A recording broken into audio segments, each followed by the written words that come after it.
Witam from BA. This is a Rorschach Poland update from the 23rd of April 2024. A quick summary of what's going down in Poland. Let's kick off with some updates on local elections. Recall that the country held local elections on the 7th of April. However, some cities, such as Wrocław and Rzeszów, went to runoffs as no candidate received more than 50% of all votes. On Sunday the 21st, the ruling coalition consisting of Civic Platform, Third Way and the Left parties won in the second round. In Wrocław, Jacek Sutrik, the ruling coalition's candidate, received nearly 70%, while in Rzeszów, Konrad Fiolek managed to defeat the main opposition's Law and Justice candidate with 56%. Similarly, Krakow residents elected the ruling coalition's candidate as the next mayor, who won over the Law and Justice Party only with a small margin of 2%. The country will also hold a European parliamentary election on the 6th of June to choose MPs for Poland's representation in the EU. Donald Tusk urged Poles to increase turnout in the EU election to empower Poland's position in the European Union, given that the turnout was only 50% in the local elections and runoffs.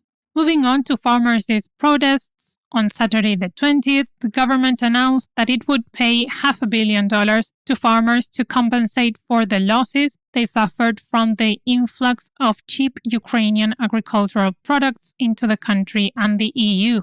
Previously, the EU removed restrictions on Ukrainian agricultural products to help Ukrainian farmers survive in the midst of the Russian invasion. However, farmers across the EU started protesting against the EU policy as they were being forced to compete with cheaper Ukrainian products. Now the Polish government is trying to please their farmers before they start another wave of protests.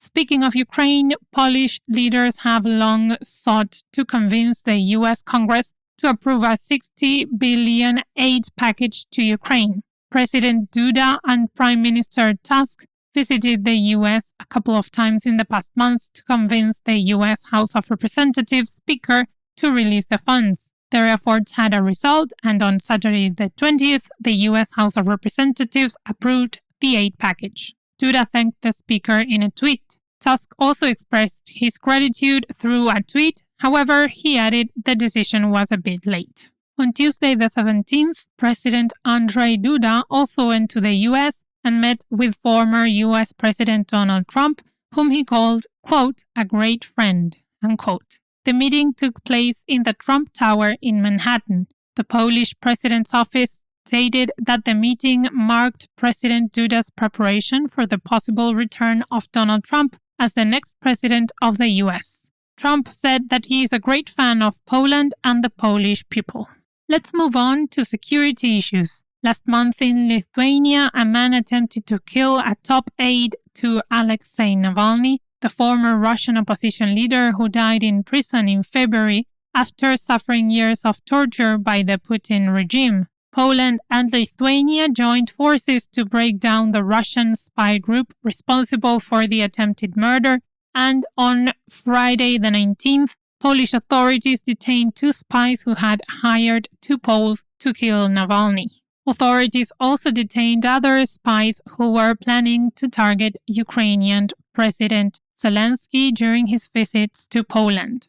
Israel's success in its air defense against Iran's previous attack motivated Prime Minister Donald Tusk to work more on the country's air security. On Tuesday the 16th, Tusk said that the government is considering joining the German-led European Sky Shield initiative, which aims to collectively protect European countries' airspace against military threats. Tusk also criticized the previous government, saying that it did not come up with a good strategy to integrate the military equipment it bought into existing Polish army organizations.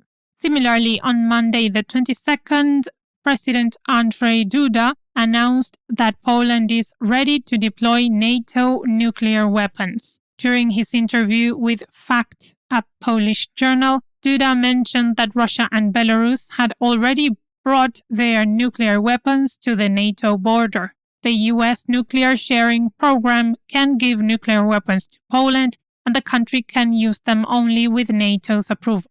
After the president's statement, Radoslaw Sikorski, the foreign minister, said that only the government can make a decision about nuclear weapons in the Council of Ministers, not the president. In the next few days, Prime Minister Tusk will meet with the president to discuss this subject. The government is not only concerned about the country's security, but also the environment. On Sunday the 21st, the World Bank announced that it will give $250 million to Poland as support for its clean air program. This program will also receive some funds from the European funds for climate and environment infrastructure in the coming months. The program will help households replace their environmentally unsustainable heat sources and enhance building energy efficiency through measures such as insulation. Climate activists have become more active in Poland in recent months. On Saturday, the 20th, 2 young men entered the racetrack during the opening ceremony of the race season in the Warsaw Hippodrome and sprinkled the track with orange powder to raise awareness about climate change. They were detained by the police and will face a fine for disturbing the course of the event. In the upcoming months, the government will discuss the possibility of accepting foreign nationals who don't have Polish citizenship to work in the police force. Currently, the police department is struggling with finding new officers because fewer and fewer Poles want to work in the police. Additionally, the number of young people is decreasing due to the low birth rate. Krzysztof Bosak, the leader of the far-right Confederation Party, heavily criticized the initiative and said this will cause Poles to wish even less to work in police. Also, he is against any idea that will attract more immigrants to the country who want to easily get Polish citizenship. While the government tries to help police with low employment rates, volunteer organizations are tackling violence against women.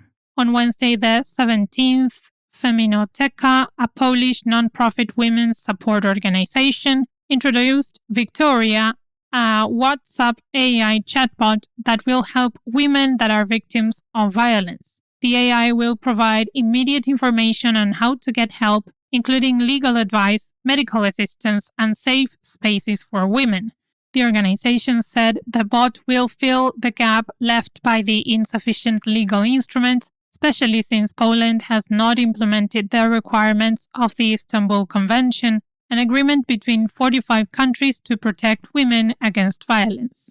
In unrelated news, on Saturday the 20th, the Polish Association of Pieniny Rafters kicked off the 192nd rafting season in the Dunajec River, which runs through the southern east of Poland. The first ever rafting event on this river took place in 1589, and the tradition has continued since then. People have to undergo 3 years of training with the Polish Association of Pieniny Rafters to be able to raft in this river. Archbishop Marek Draszewski blessed the boats in the opening ceremony before they took off. Polish cafe owners started to ban iPads and laptops, saying that customers use their cafes as work offices. They order just one coffee and charge their devices all day long, leaving the cafe owners with high electricity bills. Cafe owners might also increase coffee prices due to these huge electrical bills. And that's it for this week.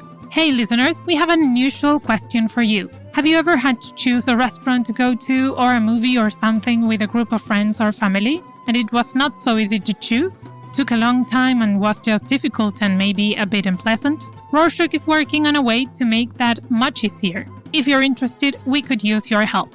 If you want to help out or try it out, let us know at info@rorschach.com. And thanks. Do zobaczenia!